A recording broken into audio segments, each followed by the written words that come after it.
ஆண்டவராகிய இயேசு கிறிஸ்துவின் நாமத்தினாலே இந்த காலை வேளையில் உங்களை சந்திப்பது மிகுந்த சந்தோஷம். ஒவ்வொரு நாளும் இந்த காலை வேளை ஆராதனை ஆண்டவரோடு கூட ஆரம்பிப்போம் என்கிறது உங்களுக்கு பிரயோஜனமாக இருக்கும் என்று கர்த்தருக்குள் நம்புகிறேன். இந்த காலை வேளையிலும் நம்மோடு கூட ஆராதனையில் பங்கு பெறுவதற்கு, ஆராதனை நடத்துவதற்கு நம்முடைய போதகர் பிரகாஷ் வந்திருக்கிறார். கர்த்தருடைய ஆராதனைகளை நாம் நடத்துவார்கள். தொடர்ந்து நாம் கர்த்தருடைய வார்த்தையை நாம் கேட்கப் போகிறோம். நாம் யாவரும் இந்த காலை வேளையில் கர்த்தரை நோக்கி பார்க்கலாம்.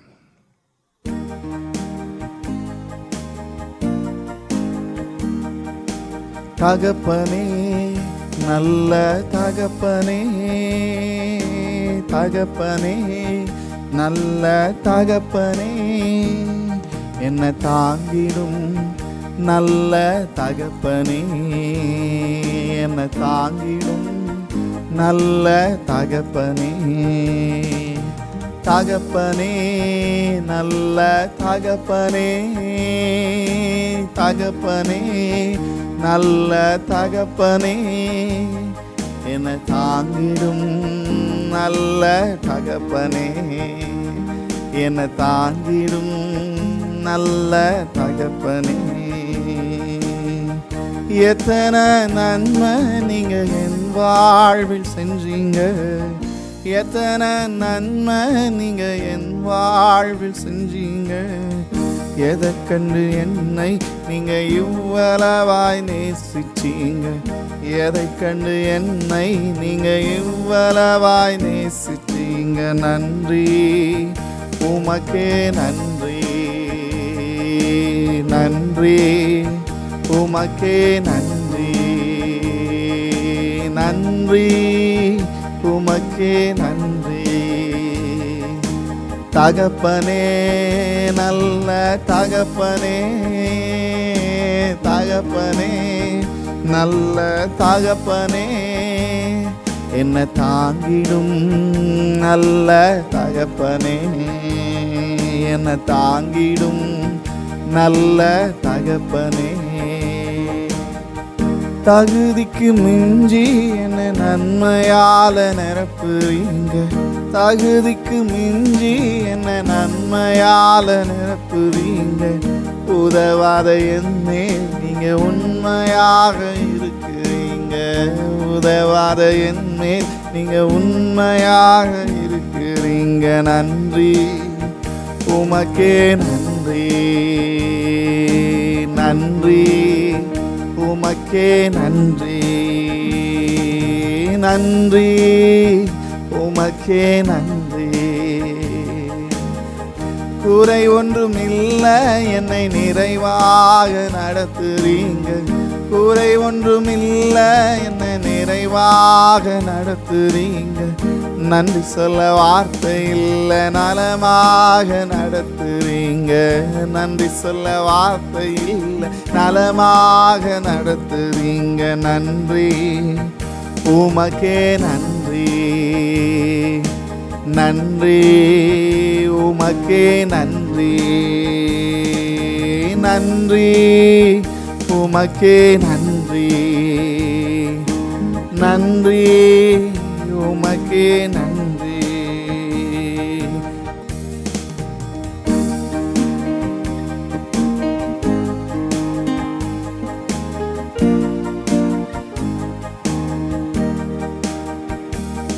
உம்மை ஆராதிப்பேன் அழகே, என்னை மன்னிக்க வந்த அழகே. உம்மை பாட உம்மை புகழ ஒரு நாவு பத்தலையே. உம்மை ஆராதிப்பேன் அழகே, நம்பிக்க வந்த அழகே. உம்மை பாட உம்மை புகழ ஒரு நாவு பத்தலையே. ஆயிரங்கள் பார்த்தாலும் கோடி சனம் இருந்தாலும் உம்மை விட அழகு இன்னும் கண்டுபிடிக்கலையே. ஆயிரங்கள் பார்த்தாலும் கோடி சனம் இருந்தாலும் உம்மை விட அழகு இன்னும் கண்டுபிடிக்கலையே. நான் உங்களை மறந்த போதும் நீங்க என்ன மறக்கவில்லை, நான் கீழே விழுந்தும் நீங்க என்ன விட்டு கொடுக்கலையே.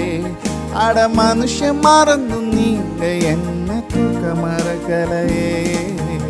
ஆராதிப்பேன் அழகே, என்னை மன்னிக்க வந்த அழகே. உம்மை பாட உம்மை புகழ ஒரு நாவு பத்தலையே. உம்மை ஆராதிப்பேன் அழகே, என்னை மன்னிக்க வந்த அழகே. உம்மை பாட உம்மை புகழ ஒரு நாவு பத்தலையே. கிருபையே கிருபையே, மாறாத நல்ல கிருபையே. கிருபையே கிருபையே, மாறாத நல்ல கிருபையே. உங்க கிருபைதான் என்னை தாங்குகின்றது. உங்க கிருபைதான் என்னை நடத்துகின்றது. உங்க கிருபைதான் என்னை தாங்குகின்றது. உங்க கிருபைதான் என்னை நடத்துகின்றது. கிருபையே கிருபையே, மாறாத நல்ல கிருபையே. கிருபையே கிருபையே, மாறாத நல்ல கிருபையே. உடைக்கப்பட்ட நேரத்திலெல்லாம் என்னை உருவாக்கின கிருபை. நான் உடைக்கப்பட்ட நேரத்திலெல்லாம் என்னை உருவாக்கின கிருபை. கிருபையே கிருபையே, மாறாத கிருபையே. கிருபையே கிருபையே, மாறாத நல்ல கிருபையே. ஒன்றுமில்லா நேரத்திலெல்லாம் எனக்கு உதவி செய்த கிருபை. சொல்ல முடியுமா? ஒன்றுமில்லா நேரத்திலெல்லாம் எனக்கு உதவி செய்த கிருபை. கிருபையே கிருபையே, மாறாத நல்ல கிருபையே. கிருபையே கிருபையே, மாறாத நல்ல கிருபையே. உங்க கிருபைதான் என்னை தாங்குகின்றது.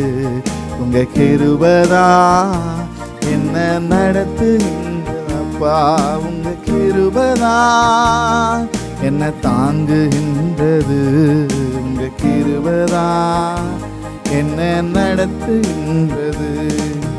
கிருபையே கிருபையே, மாறாத கிருபையே. உயர்த்துமா? கிருபையே கிருபையே, மாறாத நல்ல கிருபையே. இயேசுவே இயேசுவே, மாறாத எங்க இயேசுவே. இயேசுவே ஐயா இயேசுவே, மாறாத இயேசுவே. ஹல்லேலூயா. உமக்கே ஆராதனை,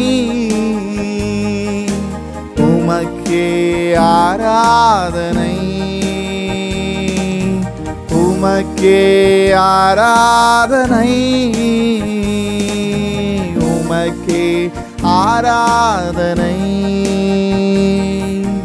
அரியணையில் வீற்றிருப்பவரே,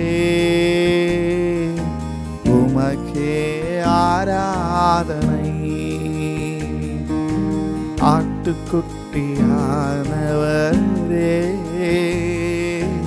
உமக்கே ஆராதனை. அரியணையில் வீற்றிருப்பவரே, வீற்றிருப்பவரே, உமக்கே ஆராதனை. ஆட்டுக்குட்டியானவரே, உமக்கே ஆராதனை. சிங்காசனத்தில் வீற்றிருக்கிற எங்கள் ராஜாதி ராஜா, அடிக்கப்பட்ட ஆட்டுக்குட்டியின் வண்ணமாய் வீற்றிருக்கிற எங்கள் இயேசு ராஜாவே, உம்மை மகிமைப்படுத்துகிறோம், ஆராதிக்கிறோம். தொடர்ந்து எங்களோடு கூட இடைப்படுவீராக. ஆண்டவராக இயேசுவின் நாமத்தில் பிதாவே, ஆமென். இந்த நாளில் தேவனுடைய ஆலோசனை நமக்கு எந்த வசனத்திலிருந்து அப்படின்னு பார்த்தீங்கன்னு சொன்னால், மார்க் எழுதின சுவிசேஷம் 7ஆம் அதிகாரத்திலிருந்து நாம் பார்க்க போகிறோம். 31வது வசனத்திலிருந்து 37வது வசனம் வரைக்கும் உள்ளதான ஒரு விஷயத்தை நம்ம பார்க்க போகிறோம். நான் ஏற்கனவே சொன்னபடி இந்த மாதம் முழுவதும் நாம் ஜெபத்தை குறித்தே பார்த்துருக்கிறோம். அந்த ஜெபத்திலும் வித்தியாசமான விதவிதமான ஒவ்வொருத்தருடைய ஜெபத்தை குறித்து நாம் பார்த்து கொண்டே வந்தோம். இன்றைக்கி நம்ம யாரை பற்றி பார்க்க போகிறோம்? இந்த மார்க் 7ஆம் அதிகாரத்தில் 31 முதல் 37 வரை இதில் யாரை பற்றி பார்க்க போகிறோம் அப்படின்னா, யாருன்னு சொன்னால் உங்களுக்கு அவ்வளோ சீக்கிரத்தில் கண்டுபிடிக்க முடியாது. ஆனால் இயேசு என்ன சொன்னார்ன்னா உடனே நீங்கள் கண்டுபிடிச்சிடுவீங்க. இயேசு என்ன சொன்னார்? வானத்தை அண்ணாந்து பார்த்து பெருமூச்சு விட்டு எப்பத்தா என்றார், அதற்கு திறக்கப்படுவாயாக என்று அர்த்தமாம் அப்படின்னு இருக்கு. அந்த வசனம் என்ன சொல்லுது? நான் அப்படியே படிக்கிறேன் பாருங்க. அங்கே கொன்னை வாயுடைய ஒரு செவிடனை அவரிடத்தில் கொண்டு வந்து அவர் தமது கையை அவர்கள் மேல் வைக்கும்படி வேண்டிக் கொண்டார்கள் அப்படின்னு இருக்கு. இப்போ பொதுவாக இயேசு என்ன செய்வார் அப்படின்னு கேட்டிங்கன்னு சொன்னால், யாராவது அற்புதத்துக்கு வந்தால் என்னால் உனக்கு இந்த அற்புதத்தை செய்ய முடியும் என்று நம்புகிறாயா, விசுவாசிக்கிறாயான்லாம் கேட்பார். அவங்களும் விசுவாசிக்கிறேன்னு சொல்லுவாங்க, அற்புதம் நடக்கும். இதுதான் யூஷுவல் ரொட்டீன். ஆனால் இந்த இடத்துல அந்த மனுஷனை கொண்டு வந்த உடனே அவர்கள் கைகளை வைக்க வேண்டும் என்று வேண்டிக் கொண்டார்கள். அப்படி பார்த்த உடனே வானத்தை அண்ணாந்து பார்த்து பெருமூச்சு விட்டு எப்பத்தா என்றார். ஏன் இந்த பெருமூச்சு? ஏன் வானத்தை அண்ணாந்து பார்த்தாரு? ஏன் இதில் அவ்வளோ கஷ்டமா? இயேசுக்கு அற்புதம் செய்கிறது கஷ்டமா அப்படின்னு கேட்டால், அது முன்னாடி வசனம் பாருங்கள். தனியை அழைத்து கொண்டு போய் தம்முடைய விரல்களை அவன் காதுகளில் வைத்து உமிழ்ந்து அவனுடைய நாவை தொட்டு, நிறைய விஷயங்கள் நடக்குது. ஒன்று, நம்முடைய விரல்களை அவன் காதுகளிலே வைத்து, ரெண்டாவது உமிழ்ந்து அவனுடைய நாவை தொட்டு. இதெல்லாம் ஏன் செய்கிறாரு? என்ன நடக்குது? இதுக்கு பின்னாடி என்ன இருக்குது அப்படின்னு சொல்லி தான் நாம் இன்றைக்கி பார்க்க போகிறோம். இந்த வானத்தை அண்ணாந்து பார்த்து எப்பத்தா என்றார். அவருடைய அர்த்தம் என்ன? ஏன் இப்படி ஒரு பெருமூச்சு விட்டார் ஆண்டவர்? நான் ஏற்கனவே உங்களுக்கு பல தடவை சொல்லியிருக்கிறேன், இயேசு கிறிஸ்து எதை செய்தாலும் அவைகளுக்கு பின்னால் ஒரு அர்த்தம் இருக்கும், காரணம் இருக்கும். இப்போ இயேசு கிறிஸ்து எங்கேருந்து வராருன்னு பாருங்கள், அதான் ரொம்ப முக்கியம். மறுபடியும் அவர் தீரு சீதோன் பட்டணங்களின் எல்லைகளை விட்டு புறப்பட்டு தெக்கப்போலியின் எல்லைகளின் வழியாக கலிலேயா கடல் அருகே வந்தார் அப்படின்னு 31ஆம் வசனத்தில். அதுக்கு முன்னாடி 24வது வசனத்துலேருந்து 30வது வசனம் வரைக்கும் அவர் எங்கே இருக்கிறாரு அப்படின்னு பார்த்தீங்கன்னா, அவர் எழுந்து அவ்விடம் விட்டு புறப்பட்டு தீரு சீதோன் பட்டணங்களின் எல்லைகளுக்கு போய் அப்படின்னு இருக்கு. இந்த தீரு சீதோன் என்பதெல்லாம் புறஜாதியார் பட்டணம். ஸோ இவர் அங்கே போயிருக்கிறார். அங்கே போய் தங்கி இருந்து அங்கே ஒரு வீட்டுக்குள்ளே மறைவாக இருக்கிறார். அதுக்கு முன்னாடி பார்க்குறோம், அங்கே ஒரு கானானிய ஸ்திரீ வராங்க, வந்து அவர்கிட்ட இருந்து ஆசீர்வாதத்தை பெற்றுக்கொண்டு போகிறாங்க. அவங்க பிள்ளைக்கு சுகமாகுது, போகிறாங்க. இப்போ அதை முடிச்சுட்டு இயேசு கிறிஸ்து மினிஸ்ட்ரி அங்கே முடிச்சுட்டு தீரு சீதோன் எல்லைகள் வழியாக கலிலேயாவுக்குள்ளே வரார். உள்ளே வரார். உள்ளே வரும்போது இந்த யூதர்கள் அல்லது இஸ்ரவேலர்கள் இந்த பலவீனமான மனுஷனை கூட்டிகிட்டு வந்து அவர்கிட்ட நிறுத்துகிறாங்க. நிறுத்தி கையில் வைங்க அப்படிங்கிறாங்க. இதுக்கு முன்னாடி உள்ள சம்பவம் என்ன அப்படின்னா, இயேசு போய் மறைந்து கொண்டார். ஒரு வீட்டுக்குள்ளே மறைந்திருக்க விரும்பினார் அப்படி சொல்லி வசனம் சொல்லியிருக்கு. ஒருவரும் அதை அறியாதிருக்க விரும்பினார், அவர் மறைவாக இருக்க கூடாமல் போயிற்று. தேடி கண்டுபிடிச்சி வலுக்கட்டாயமாக ஆசீர்வாதத்தை வாங்கிட்டு போகிறாங்க புறஜாதியார். அதுக்கு பின்னாடி நிறைய விஷயங்கள் இருக்குது, கதற்கு சுத்தமானால் இன்னொரு வாட்டி அதை நம்ம பார்க்கலாம். அப்படி அவர் அந்த ஆசீர்வாதத்தை புறஜாதியார் வாங்கிட்டு போகும்பொழுது இவர் திருப்பி சொந்த ஜனங்கிட்ட வராரு. வரும்போது இந்த ஜனங்களோ ஆசீர்வாதத்துக்கு வந்து எப்படி நிற்கிறாங்க? கையை வச்சா போதும் அப்படின்னு சொல்கிறாங்க. இவர் வந்தது அற்புத அடையாளங்களை செய்வதற்கு அல்ல. வசனம் தெளிவாக சொல்லுது, அவர் வந்தது ஜனங்களை தேவனுக்கு நேராக திருப்புவதற்கு. அதற்கு இந்த அற்புத அடையாளங்கள் உதவி செய்யும், அவ்வளோதான். அற்புதங்களினாலும் அடையாளங்களினாலும் தம்முடைய வசனத்தை உறுதிப்படுத்தினார்னு இருக்கு. இப்போ புறஜாதியார் ஏற்றுக்கொண்டு புறஜாதியார் வலுக்கட்டாயமாக ஆசீர்வாதத்தை நம்ம கொடுக்க மாட்டேன்னு சொல்கிற ஆசீர்வாதத்தை வாங்கிட்டு போகிற அளவுக்கு இருக்கிறாங்க.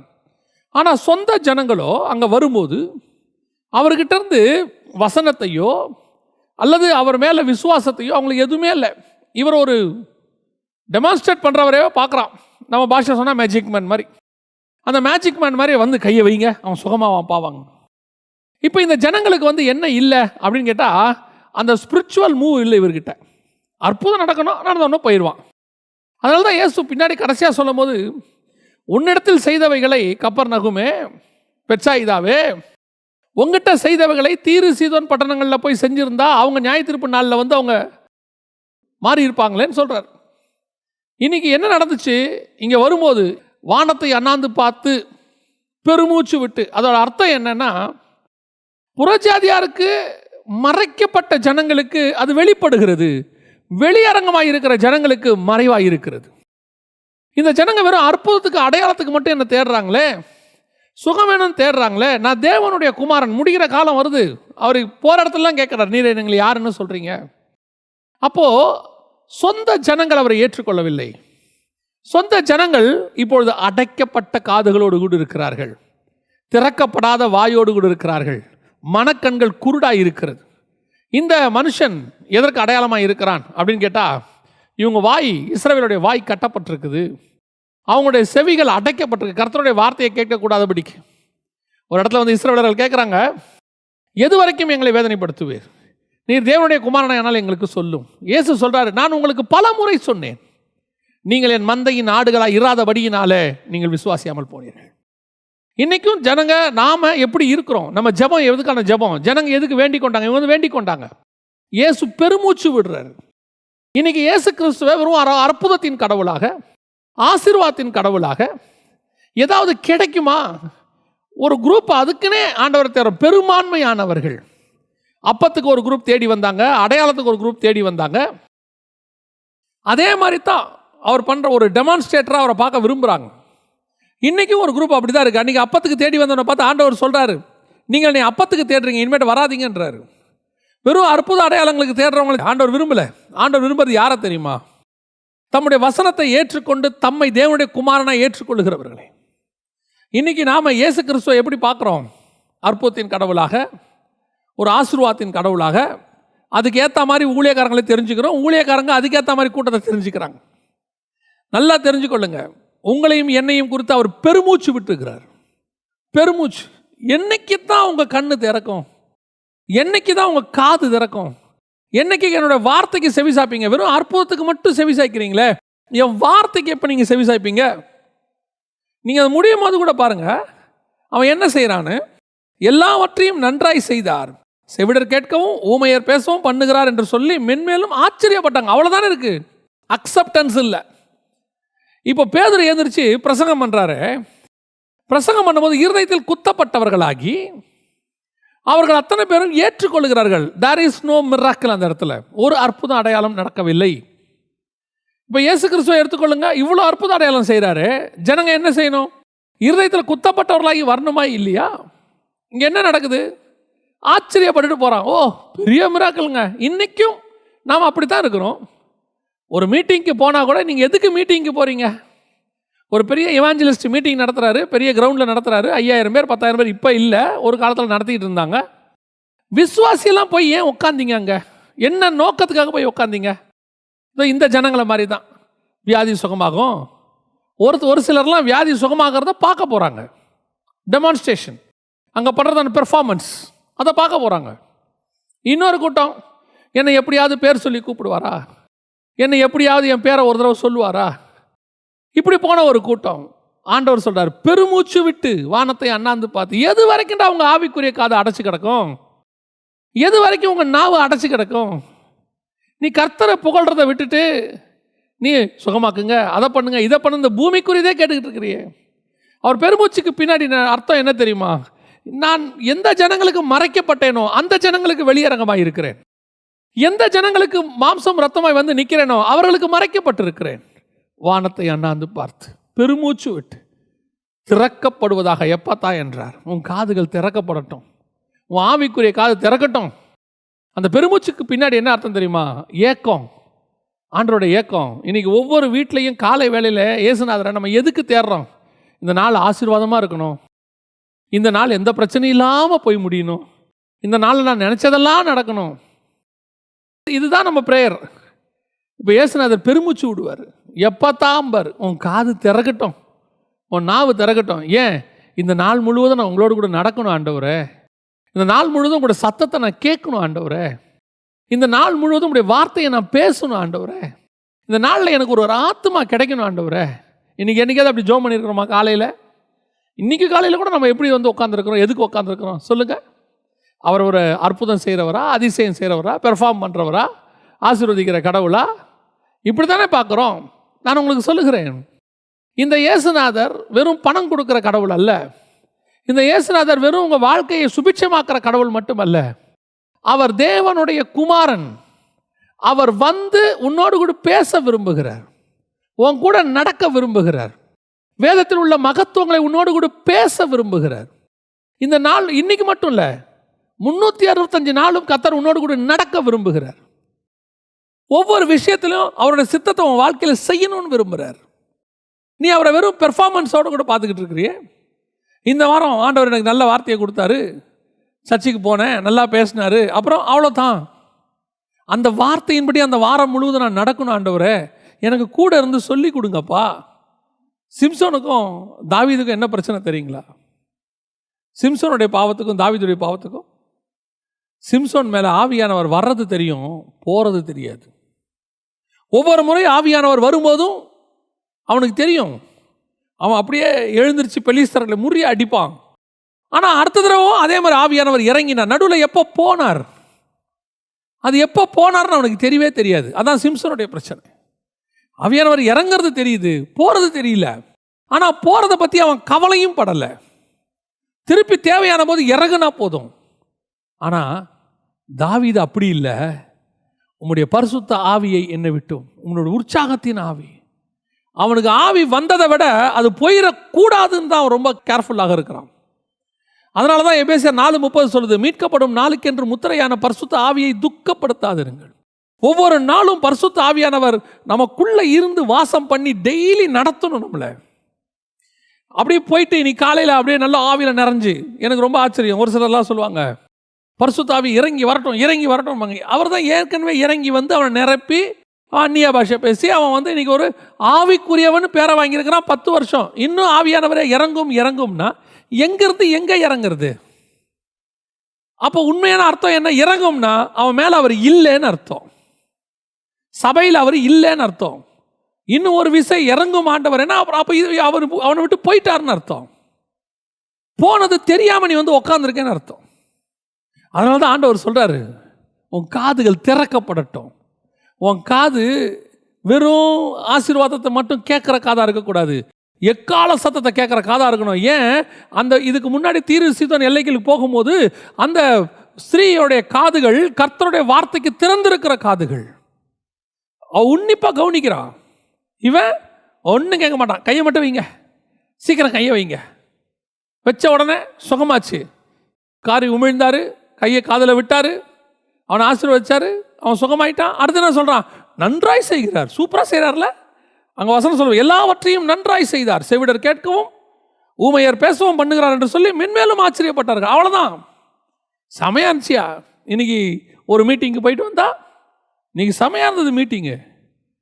அதுவும் ஒரு சில ஊழியக்காரங்க மீட்டிங் போயிட்டு வந்தா, இன்னைக்கு மீட்டிங் பயங்கரம். அண்ணன் போட்டு இன்னைக்கு எல்லாரும் சாத்தி எடுத்துட்டாரு, நொறுக்கி எடுத்துட்டாரு, அவரை திட்டினாரு, இவரை திட்டினாரு. அதில் அவ்வளோதான், சாட்டிஸ்ஃபைடு, செல்ஃப் சாட்டிஸ்ஃபைடு. என்னையா மாற்றம் வந்துச்சு? உன் காதில் என்ன திறந்து என்ன சத்தியத்தை நீ கேட்ட? எவன் கெட்டவன் எவன் நல்லவன் கேட்க போனியா? இயேசு எனக்கு என்ன பேசுறாருன்னு கேட்க போனியா? எதுக்கு போய் நீ கூட்டத்தில் உட்காந்த? இன்னைக்கு ஒரு கூட்டத்துக்கு போறீங்க, அங்கே சுகமளிக்கிறதெல்லாம் பார்த்துட்டு அந்த கூட்டத்தில் பயங்கரமாக அற்புதம் நடந்துச்சு, நீ சாட்சி கொடுக்க வேணாம். ஏன்? அற்புதம் பெற்றவன் சாட்சி கொடுப்பான். நீ என்ன பண்ண போற? இன்னைக்கு நாம என்ன செய்ய போறோம்? நாம அடைக்கப்பட்ட காது ஆண்டவர்கிட்ட கேட்கணும், ஆண்டவரே நான் உங்களுடைய சத்தத்தை கேட்கணும், ஆண்டவரே நான் உங்களுடைய வசனத்தை பேசணும், ஆண்டவரே நான் பேசினா அடுத்தவன் அப்படியே உட்காந்து பிரமிச்சு கேட்கணும், ஆண்டவரே. பேதுரு பேசும்போது 3000 பேர் 5000 பேர் ரட்சிக்கப்பட்ட மாதிரி நான் பேசும்போது ஒரு 3 பேர் 5 பேராவது ரட்சிக்கப்படணும், ஆண்டவரே. இந்த நாள் முழுவதும் நான் பேசுகிற வார்த்தைகள்லாம் உங்களுடைய வார்த்தையாக இருக்கணும், ஆண்டவரே. இந்த நாள் முழுவதும் நான் கேட்கறதெல்லாம் உங்களுடைய காரியமாக இருக்கணும். அதான் நான் சொல்லுவேன். ஒரு ஊழியக்காரர் இவ்விதமாய் சொன்னார். அந்த ராத்திரி முடியும் போது அவர் படுக்க போகும்போது தன்னுடைய ஃபோன் கால்ஸை எடுத்து பார்ப்பாராம். 100 150 கால் வந்திருக்குமா, இல்லை 80 கால் 50 கால் வந்திருக்குமா பாப்பாராம். இன்றைக்கி 100 கால் வந்திருக்கு. மனுஷனோடு இவ்வளோ நேரம் பேசியிருக்கிறேன், நாளைக்கு இதை விட நான் குறைவாய் பேசணும் ஆண்டவரே, உங்கள் கூட நிறைவாய் பேசணும். நான் மனுஷன் கூட நிறையா பேசியிருக்கேனா, தேவனோட நிறையா பேசியிருக்கேனா? நான் மனுஷன் கூட நிறைய டைம் ஸ்பெண்ட் பண்ணியிருக்கேனா, தேவன் கூட நிறைய டைம் ஸ்பெண்ட் பண்ணியிருக்கேனா? ஒவ்வொரு நாளும் என் காதுகள் அதிகமாக உங்களை பற்றி கேட்கணும், அதிகமாக உங்களை பற்றி பேசணும். வீண் கதையை பேசுகிறத நிறுத்துங்க. வெறும் அற்புத அடையாளத்துக்காக ஆண்டவரை தேடாதீங்க. ஏதாவது பிளஸ்ஸிங்னா உடனே ஓடி போய் நிற்கிறது. சில ஜனங்க பார்த்தீங்கன்னு சொன்னால் ரேஷன் கடையில் எந்த பொருளும் வாங்க மாட்டாங்க, அவங்களுக்கு அது தேவைப்படாது. ஆனால் அரசாங்கம் திடீர்னு ஏதாவது ஒரு அனௌன்ஸ்மெண்ட் கொடுக்கும், 2000 ரூபா கொடுக்குறோம், 4000 ரூபா கொடுக்குறோம், இல்லைனா உங்களுக்கு பொருட்கள் கொடுக்குறோம், டிவி அப்படின்னு உடனே வரிசையில் போய் முண்டி அடிச்சுட்டு நிற்கிறது. எதுக்குங்க நிற்கிறீங்க? நீங்கள் தான் அந்த கடையில் உள்ள அரிசி, அந்த கடையில் கொடுக்குற கோதுமை எதையும் வாங்க மாட்டீங்களே, அதில் அவங்களுக்கு பெருமை வேறு. நாங்கள் ரேஷன்லலாம் வாங்க மாட்டோம், நாங்கள் எல்லாமே ஷாப்பிங் மாலில் பிராண்டடாக தான் வாங்குவோம். அப்புறம் இதுக்கு மட்டும் ஏன் வந்து அங்கே நிற்கிறீங்க? இந்த காசு வந்த உடனே அந்த ஆசீர்வாதம்னா குடுக்குன்னு ஓடி வர்றது.